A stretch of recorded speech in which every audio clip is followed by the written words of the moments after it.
Welcome to this November New Features webinar. So today your hosts are Chris Dolan, the Vice President of Product and Strategy. Do you want to say hello, Chris? Hi, everyone.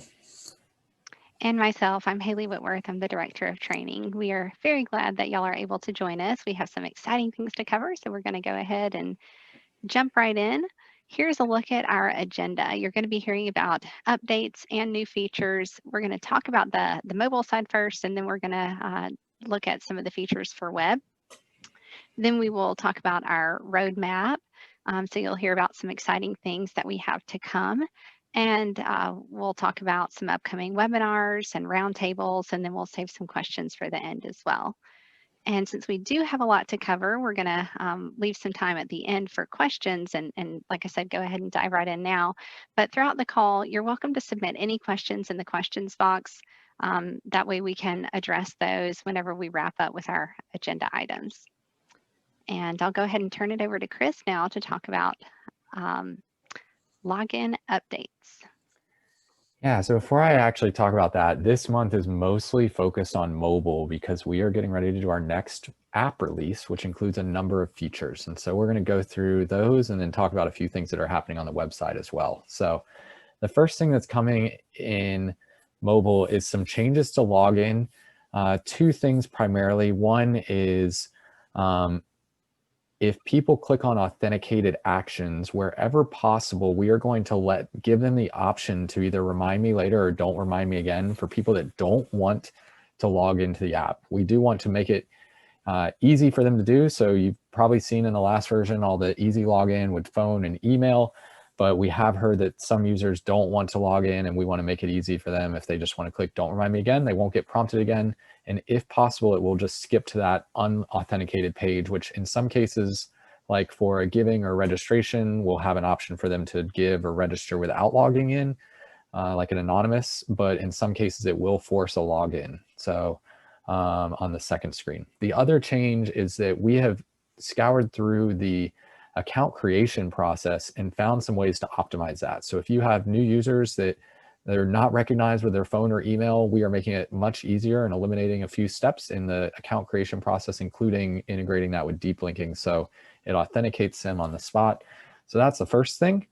The next thing we'll move into is sermon notes. And so many of you were at the summit and saw that we were testing this out at Summit as a way for you all to be able to take notes during the summit.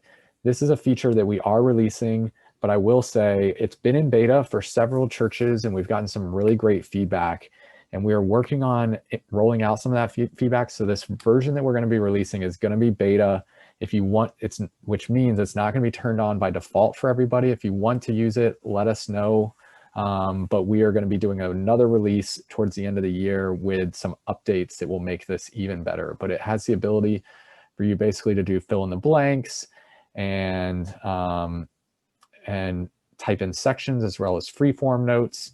And there'll be a whole blog post release about this when this gets released. It's a really great feature and it eliminates paper and the need for your bulletin sermon notes. Now people can just take that right in the mobile app, which should be great.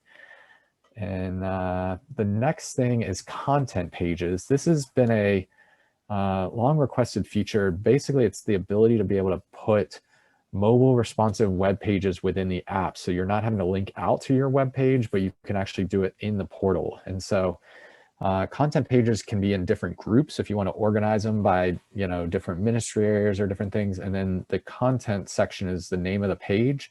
You can apply math styles to them and then basically link these from any tile, messages, all the different places that you can link within the app. And you have a free form HTML editor there that lets you put any content in instead of having to host content or link to it in your website. You can do it right within the app portal. So Haley, I'll turn it back over to you. All right. So as you are hopefully already aware, Touchpoint offers 8 different methods for recording attendance, and we are expanding our repertoire, and we are adding 2 new methods, both of which occur or at least begin in a mobile device. So let's start by talking about attendance with QR codes.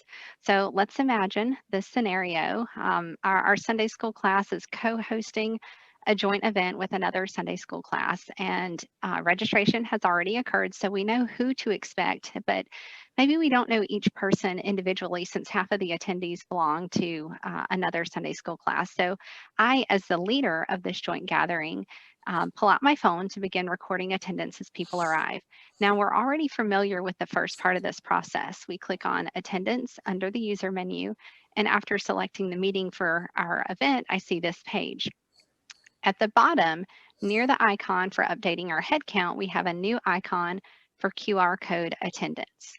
And after clicking that icon, a QR scanner appears, and I may begin scanning the QR codes of the couples as they arrive for our event. So let's talk about the other side of this now. What do the attendees see? After I pull up my church's app and navigate to my user menu, I see a QR code thumbnail at the top right corner. It's above my picture. And clicking on that code brings up this screen. So I have access to my family members' QR codes.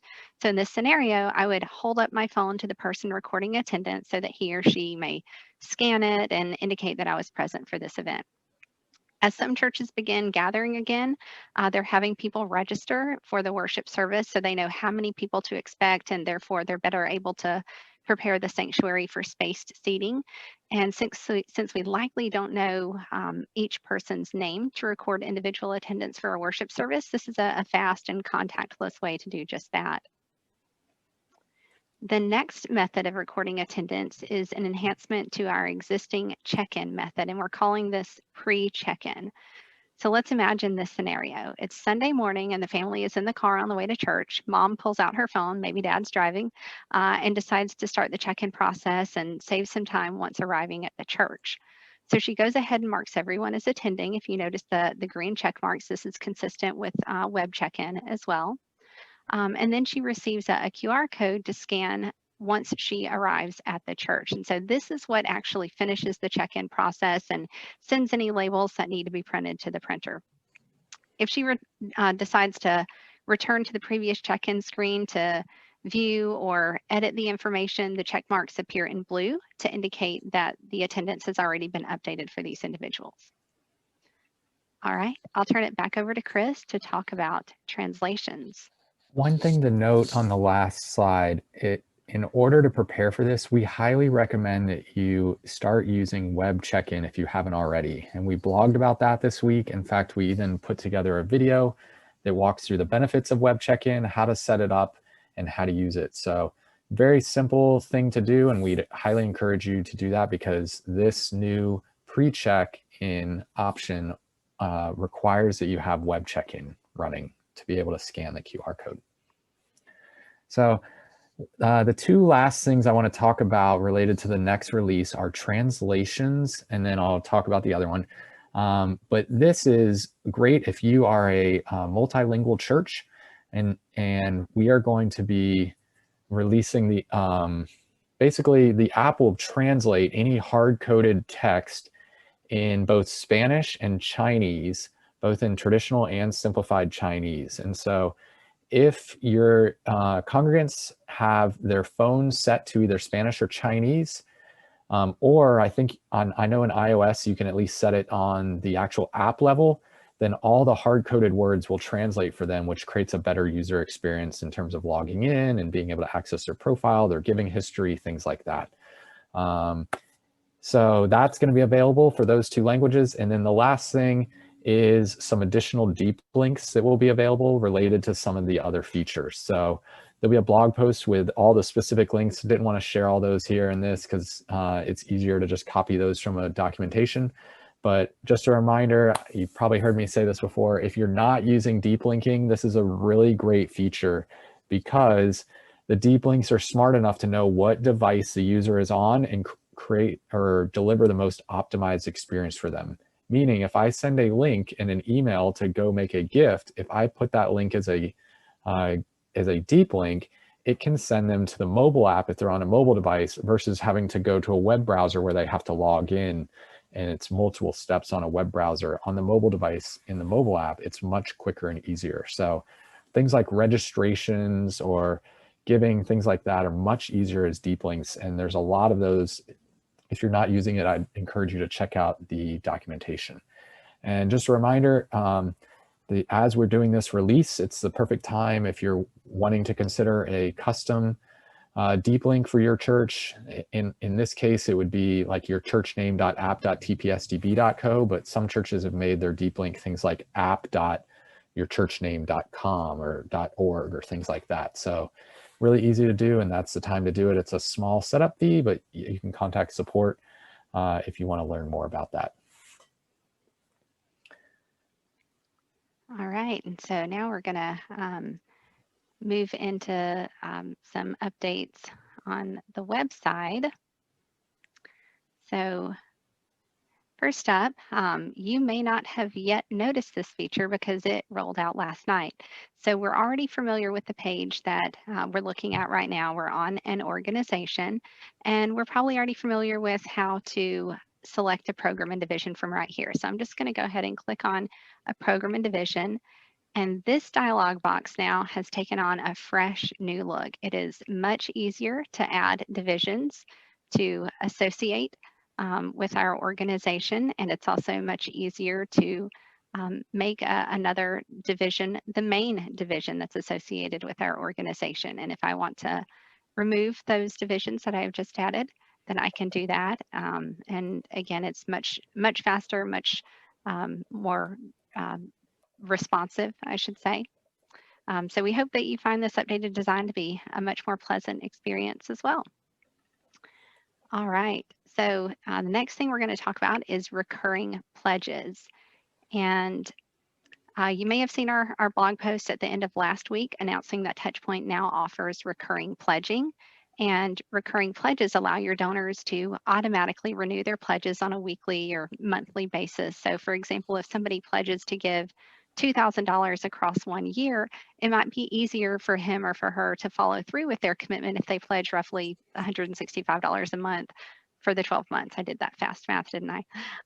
I have already toggled on the admin setting for use recurring pledges, and I've already configured my online giving pages to include pledges. So we can see a couple of those right here, and I've already pointed to the appropriate email templates for recurring pledges. So those are some things you will want to keep in mind.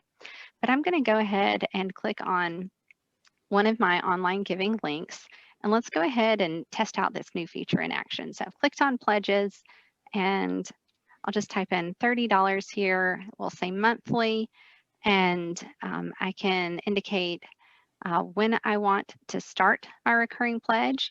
And also I can see that this fund has allow end date configured. So I may either select an end date, or I can leave this at when canceled. So let's go ahead and submit this pledge and finish out the process. There we go. And underneath the administration menu, so I'm back inside of Touchpoint, underneath the administration menu on the left-hand side, we have managed pledges.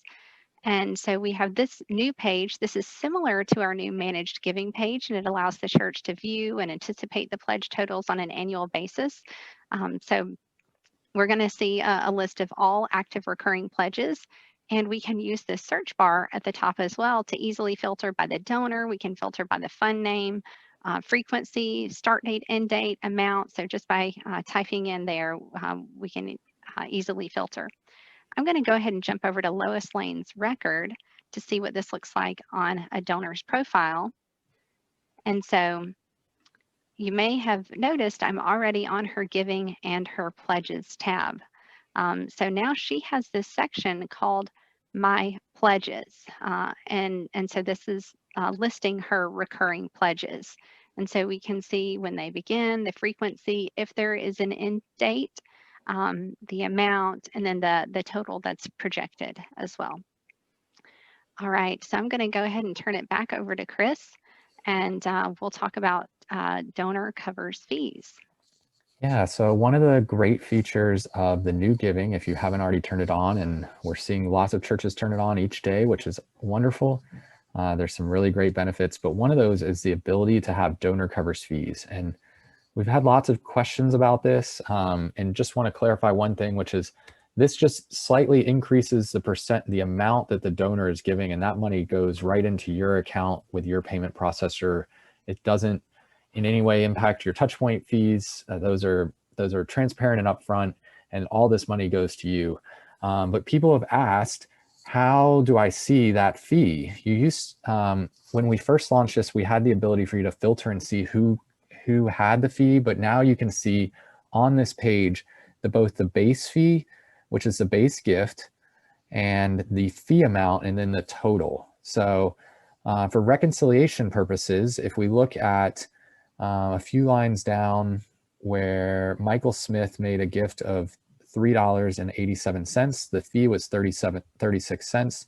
The total amount of the gift that he's getting credit for is $4.23. But if you wanted to break that out or know which funds people were covering the fees to or not, or reconcile it differently, you can now do all of that with these simple exports and reports. So that's all available for some better reporting around which, if you have multiple campuses, for example, and you want to break out the fee that gets charged to your merchant processor, this will allow you to do that much easier. The next thing I wanted to show you is another feature related to new giving, and that is the ability to send a special link for giving.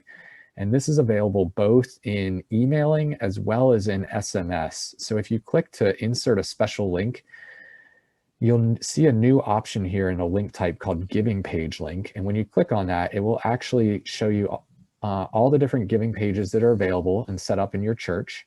So we can set up, say, the North Campus, and then you can see the different funds that are available to that page, as well as the different types. So you can suggest, maybe if you're doing a campaign to encourage recurring giving, you could set it to recurring. You could even set it as specific to weekly or monthly, and then you can put a dollar amount in there that you could suggest as well. When the donor clicks on that link, it will be a pre-authenticated link, meaning they won't have to go through the login process. And if they want to change that, say they want to increase that or change the fund or the frequency, they can do that easily on their page, but this will have it automatically pre-selected for them, which just can eliminate some steps and make it easier. So we found that churches that may be using want to be encouraging recurring giving, can run reports and even customize the emails using this tool. Or if you're migrating over, some of our new churches that are still migrating their donors over to Touchpoint can use this to set up gifts that are similar to what they had set up in your old system, so that they can easily make that switch. Turn it back over to you, Haley. All right, so the next feature we're going to talk about is the default bank account. So you may now enable a setting on your database to default the bank account, or to default to the bank account instead of a credit or a debit card. And so there's a setting, it's called Set Bank Account Default. And whenever that is true, as the donor goes to give online to make a donation, the bank account option is going to be pre-selected, just like what we see on the screen here. So they may still choose to give with a credit card or a debit card, but bank accounts will be the preference. And those of you who are not in Central Time have patiently awaited this feature, local time zone support. So we announced last week that Touchpoint now supports local time zones instead of operating off of Central Time, where our servers are located. And so several items within Touchpoint that are affected: the meeting and attendance times, the scheduled times for emails and SMS messages, timestamps for online transactions and contributions, timestamps for org enrollments, registration start and end times, timestamps in the activity log. All of these will be in your local time zone. You do need to check in the administrative settings. There's a setting called local time zone, and that's where you may indicate your church's local time zone. And we have some updated giving search conditions. So in support of the new online giving pages, a few giving related search conditions have already been updated. And so these conditions are what we see here on the page. The recent has failed recurring giving, has managed giving with credit card expiration, and recent managed giving. So these changes allow the conditions to work correctly with the new giving pages. So these conditions are no longer going to work for churches who are on the old giving platform. So if you have not yet migrated to the new giving platform, what are you waiting for? We strongly encourage you to read the recent blog posts that we have made about the change. We have heard from several churches who have completed the migration, that it is a seamless process, that it's able to be completed in a matter of hours. And we also posted all 3 videos outlining the features and the steps that you need to take in order to migrate. So it's in the blog post that went out yesterday, I believe that was. It's in the blog post about the giving related search conditions. All right, Chris, what's on the roadmap? Yeah, so we have some very exciting things that are in the works. Already have our December new features webinar already outlined and really excited. So hope you join us in a few weeks for that. And I'll talk about some things that are coming here. So we are deep at work on rebranding organizations to involvements. We already use that language because people on the profile page have an involvements tab. And so we thought it'd be easier just to match that. And that page, the organization page, is getting a little bit of a facelift, going to be a little tighter at the top, and some things will be easier to navigate, as well as some advanced search features for filtering for subgroups and things like that, which we're making easier. The meetings page is getting an update, as well as the way to add org pages. So that's just the first part of it. We hope to have a lot of that released in December, and there's lots more to come. That's it. In fact, I'll just mention it's one of the reasons why we're really trying to get everybody moved off of the old giving, because the old giving is integrated very deeply within organizations. And so as soon as we can get everybody moved off, the quicker we can actually go in and take some of that functionality out, and will allow us to rework some of the tables there and do more work within organizations. So please help us out. It's a really simple and very easy transition. So we'd encourage you to do that as soon as possible. The next few things here I'll quickly mention. System generated emails are going to be possible to be using the mobile responsive email builder. So that's something that's coming. We're in final testing on some of that. Coupons, again, in final testing. It's going to be rebranded discount codes. There's going to be new types like percentage, and it's just a lot to test on all the different org registration types. Task and contacts is another big project that we're in the final design stages and going to be kicking off the actual development on right after Thanksgiving, and we're really excited about the way that's coming together. Contacts is going to be branded notes, where we've eliminated a lot of steps in this process, but added the same robust functionality and a whole new user interface. Won't even be recognizable, but it'll be very easy to use, and we're really excited about that. There's lots more working on. I can't tell you it all, so keep joining us each month for the new feature webinars. I'll mention a few things that are coming on the mobile front here.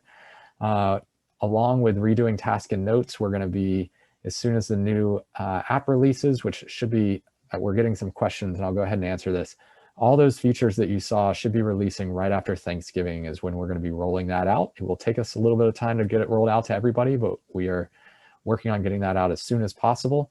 And task and notes will be the first project we're going to be jumping into, as well as some people search enhancements. So things like being able to see status flags, or adding a contact to your phone contacts list, things like that. There's a lot more that we're working on the mobile front, but those are some of the first things we're going to be jumping into after Thanksgiving. So Haley, back to you. All right, so we have some upcoming webinars. Thursday, December 3rd at 2 o'clock Central. Andrew Triplett, our Director of Consulting, and I will be partnering together for a mobile show and tell webinar. So if you need some inspiration to get the ball rolling with customizing your mobile app, be sure to join us. You may find the link in yesterday's blog post. That's when that went out. And if your church has implemented some creative design solutions for the Touchpoint mobile app, we would love to see those. So there's an email here on the screen, product@touchpointsoftware.com. Please share with us what you have done. And then on December 17th, we're going to have another new features webinar. So as you know, they occur monthly, and instead of the December new features webinar being on the last Thursday of the month, we decided we're going to go ahead and let you guys spend Christmas Eve with your families. So we will be doing this one on the third Thursday of the month again. All right, so we may have a couple of minutes for questions, Chris. Yeah, one question I'm getting here is what happens if the family does pre-check-in but doesn't actually arrive at the class? Will they still be marked as attended or not until the QR code is scanned? So there's similar versions of that. Like, how do you know if somebody's scanned the QR code? Do you want to hop in and answer that? Or should I? I can jump in and answer it. So basically the way this works is it's called pre-check because it's actually, that's what it is. It's pre-checking the person in. They are not actually marked as attended until they've scanned their QR code and the labels have printed. So that's how you'll know if somebody's actually scanned it, is because then they will actually be completely checked in.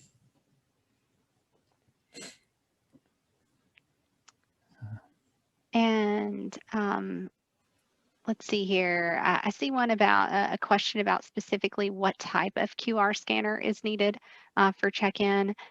If we don't list that in the documentation, I think we can get that updated to include some recommendations. I know that we have tested a couple anyway. Do you have any comments to add on that, Chris?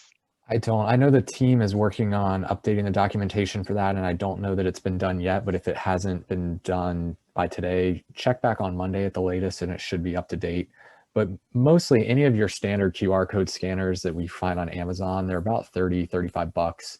But we'll have some specific models and any things you need to know about there. Somebody's asking about donor covers fees and whether they're tax deductible. So that's a great question. I don't know the specific language that the IRS uses, but my understanding is that if, yes, it is tax deductible if the fee is given as part, like added on as part of the donation. I believe if you just donate towards the fee only, I think it's worded in a different way where it's actually not considered that.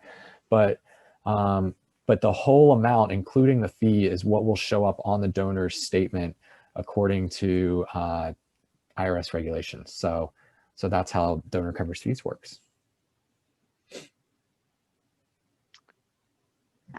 This question about logging in with the phone and it being a duplicate cell phone number, I'm not sure, is that regarding logging in for giving online? So the easy login on the mobile app or giving for online.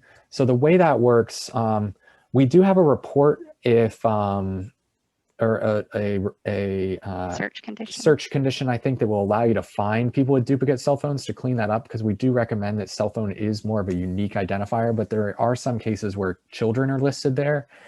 And I believe the documentation lists this, but I believe it searches for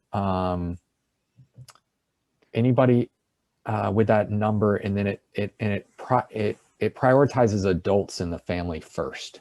So if you have the adult listed properly and the children listed properly, then it will log in the adult first. But it will also give you, if you're logging in, it will ask you who you're logging in as well. So if that didn't answer the question, feel free to reach out to support. So I think we're right up at time. There are a few more questions that unfortunately we haven't had a chance to get to. We will download these and send replies via email if there's any that we missed, or if we didn't get to your question or you don't hear from us, please feel free as always to reach out to support. They'd be happy to answer your questions. But thank you for joining us this month, and we hope you'll join us for one of our webinars in December as well. And everybody have a great Thanksgiving. Be Bye, safe. everyone. Bye, everyone.